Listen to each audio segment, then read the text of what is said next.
ওম অখণ্ড সংহিতা বা শ্রী শ্রী স্বামী স্বরূপানন্দ পরমহংসদেবের উপদেশ বাণী, দ্বিতীয় খণ্ড।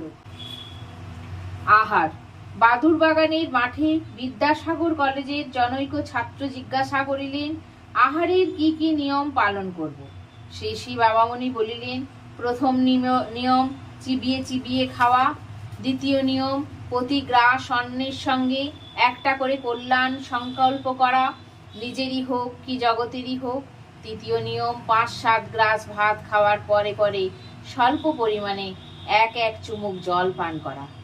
প্রশ্ন, কি কি খাদ্য খাবো? শ্রী শ্রী বাবামণি, সহজে যা হজম হয়, যে খাদ্যে চিত্ত প্রসন্ন হয়, যা ভগবানের নিবেদিত হয়েছে, যা পরিচ্ছন্ন ও বিশুদ্ধভাবে প্রস্তুত।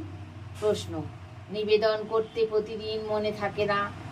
শ্রী শ্রী বাবামণি, অভ্যাস করো, তাহলেই মনে থাকবে। অনিবেদিত অন্ন পানীয়কে অগ্রাহ্য বলে মনে করবে। 2 দিন 4 দিন চেষ্টা করলেই দেখবে সব ঠিক হয়ে গেছে।